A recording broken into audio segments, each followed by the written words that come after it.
Bonjour à tous, hier ou avant-hier, le nouveau Nintendo Direct, a été, mis en ligne. Je l'ai vu en live et du coup, je voudrais en parler parce que beaucoup de problèmes ont été cités sans que pour moi, je trouve que ça soit, des problèmes ou des choses illogiques. Beaucoup de choses, je trouve, par rapport à la communauté sont légèrement abusées, donc pour moi, je tiens à remettre quelques pendules à l'heure. Donc déjà, commençons avec la console. La console, du coup, est bien plus puissante, meilleur écran, et cetera, et cetera. C'est vraiment une refonte de la Switch de base, avec aussi des nouvelles fonctionnalités, et cetera, et cetera. La console est très bien. Il y a eu beaucoup de jeux annoncés dessus qui sont très bien. Il y a eu un nouveau, From Software qui va arriver en plus d'Elden Ring. Alors Elden Ring va sûrement arriver, en 2025 et le nouveau, From Software qui s'appelle Blood, quelque chose en fait, qui sera une exclusivité Nintendo Switch, donc vraiment impressionnant, et vraiment, ça donne envie quoi. Vraiment, très bon roster de jeux. Le prochain Mario Kart Tour dans monde ouvert, a l'air vraiment, vraiment passionnant. Il y a aussi un nouveau Donkey Kong qui va arriver, qui est pas mal. Bon, en vrai, des jeux en pagaille, la console sera vraiment encore la console des, pas que de Nintendo, mais ça sera aussi la console du coup de tout le monde, que ça soit aussi les jeux indépendants, etc., etc. Car je tiens à rappeler que quand même la Switch était, avant que la Steam Deck arrive, était quand même la console des jeux indépendants. Maintenant qu'il y a la Steam Deck qui est arrivée, ça a beaucoup beaucoup changé. Nintendo prépare un très très beau catalogue pour la sortie de sa console et pour aussi pour les mois à suivre. Il y aura même Cyberpunk, etc. et tout, donc la console est assez puissante. En toute honnêteté, je pense que maintenant la console est bien plus puissante et fait tourner, exemple, Cyberpunk, etc., etc., sûrement en HDR. 120 FPS, je pense pas qu'il faudra tourner Cyberpunk, plutôt du 60 FPS, mais en bonne qualité. C'est vraiment une console qui rivalisera avec, je pense, la Steam Deck. Pas au niveau catalogue de jeux, c'est impossible, mais au niveau puissance et ergonomie.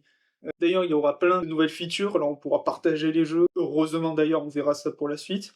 Et il y aura aussi un genre de Discord intégré, avec même des features par rapport à une nouvelle caméra qui vont sortir, qui est beaucoup trop charmée à mon goût et qui est vraiment un peu trop gadget. Il y aura aussi des problèmes de... Alors il faut savoir que même si les jeux Switch 1 seront compatibles, il faudra quand même peut-être les anciennes manettes pour rejouer dessus, etc., etc. Il n'y a pas tous les jeux qui sont compatibles dessus. Et aussi des jeux de très gros éditeurs, hein, pas vraiment des jeux de petits studios pas très intéressants. Pas que les petits studios sont pas intéressants, mais des fois, bon, la Switch a laissé passer beaucoup de jeux pas très intéressants, le fameux Panda Kung Fu, ou des trucs comme ça, qui est vraiment bon. Eux, c'est pas des pertes, quoi. Donc, le problème avec la Switch et ses jeux, c'est bien évidemment le prix des jeux. Alors, pour les jeux, je vais pas encore parler, on va d'abord parler de la console qui coûte 470 € sans jeu. Donc 470 € sans jeu, et ben je vais en faire des choqués, mais ça m'étonne pas, et c'est même plutôt logique. Nintendo était les seuls sur le marché des consoles portables, tout le monde est revenu après, y compris PlayStation, il va bientôt y avoir Xbox aussi qui vont venir dans la cour, donc ça fait beaucoup beaucoup de concurrence, donc sûrement qu'aussi le prix va baisser, et je pense assez vite. Et ça, c'est le prix du coup aussi 470 € annoncé par Nintendo. Bien évidemment que sûrement dans un Leclerc ou quoi, il y aura 20 voire 30 balles qui vont partir. Donc ça sera plus vers... si on fait une moyenne 450 ou une connerie comme ça, 455, ouais. Voilà, dans une moyenne à peu près, ça sera plus ça. Ok, ben alors pour une Steam Deck OLED, c'est 100 € de plus. Et pour une Steam Deck LCD, c'est à peu près 420 balles. Donc, sans en parler bien sûr je parle du prix neuf, parce que du coup, la console elle va sortir que en neuf, du coup, il n'y aura pas de revente, etc., etc. Donc, 470, 450, je trouve pas ça dégueu. Surtout que, bon, on a vu déjà bien plus cher pour des consoles qui en valaient pas le coup. Je parle aussi pour exemple, le PlayStation Portable qui est à littéralement 220 balles, littéralement une console qui n'a pas de puissance, c'est juste une manette et un écran, quoi, tu vois. Ben, je trouve pas ça déconnant que si je mets deux fois plus, ben, je peux faire tourner mes jeux en local et avoir mon propre catalogue. Avec cette Steam Deck, moi j'ai la LCD, elle tourne que jusqu'à 60 FPS. Elle a pas la possibilité de tourner plus que jusqu'à 120. Donc c'est vraiment après, c'est par rapport au jeu, au choix, et cetera que vous faites. Mais en mode stationnaire, ça sera 60 FPS pour du 4K et pour du HD, ça sera par contre du 120 FPS. Donc, je pense que ça au niveau qualité-prix. Le vrai problème à mes yeux, c'est pour les jeux. Alors, le jeu Donkey Kong, va être vendu à 80 balles en format cartouche. Je fais que parler du format cartouche parce que il y a aussi 10 € moins pour chaque jeu en dématérialisé, pour le jeu en dématérialisé, donc ce sera un peu moins cher, mais bon, vous n'aurez pas le jeu en physique. Mais pour le Mario Kart World, il coûtera 90 €. Alors toujours en annonçant que c'est les prix de Nintendo. On parle de 10 à 20 balles moins cher si tu vas sûrement à un Leclerc, à un machin, à un Couffin. Et même donc c'est quand même quelque chose de cher, de très cher. Et le vrai problème qui est là, parce que certains disaient oui, c'est la batterie qui est moins performante que la Switch. C'est normal, la Switch, c'était pas une console qui était faite pour la performance, c'était une console où on avait totalement changé de forme et où ils se basaient sur ça pour attirer des gens. Là, comme c'est la même forme qui est vraiment pour moi la forme de console parfaite, si Steam ils ont recopié, si PlayStation ont recopié, si Xbox ont recopié, etc., etc., c'est que c'est vraiment la forme de console la plus parfaite. Donc ça, il faut le retenir, c'est que la Nintendo Switch, en tout cas la forme de la Nintendo Switch, est la forme la plus parfaite de console, je trouve. Au niveau portable, etc., etc. Et le délire de pouvoir jouer autant en nomade que sur un grand écran, c'est vraiment quelque chose à retenir et qui est pour moi est foncièrement important. Le vrai problème pour moi, c'est au niveau des cartouches. Déjà, les boîtes sont vraiment dégueulasses. Je vais mettre deux, trois images comme ça qui vont passer, mais vraiment, les boîtes sont vraiment hideuses.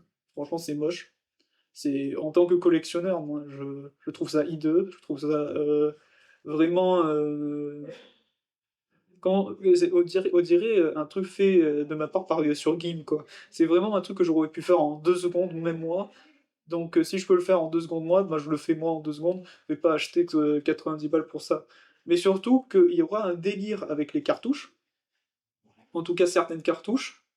On sait que Nintendo va faire ça, je sais pas si les éditeurs tiers vont le faire, mais sûrement. Mais en gros, c'est que la cartouche dedans, il n'y a que la clé d'accès au jeu. Ça veut dire que tu achètes, donc tu as la boîte avec la cartouche, et que tu dois télécharger le jeu, tu dois télécharger le jeu sur le eShop et toi, tu as que la clé pour activer le jeu du eShop.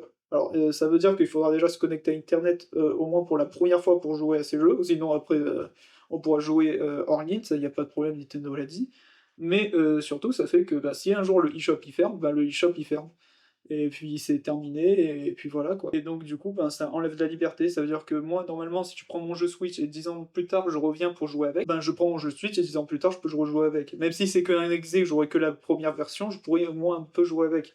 Là, ça veut dire que techniquement, avec la nouvelle Nintendo, c'est que peut-être, même c'est pas 5 ans après la fin de la console, tu vois, je pourrais, ou même 2 3 ans, hein, je pourrais plus jouer avec ma console. En tout cas, avec les jeux cartouches, etc., etc. Ou alors il faudra que je craque ma console, etc., etc.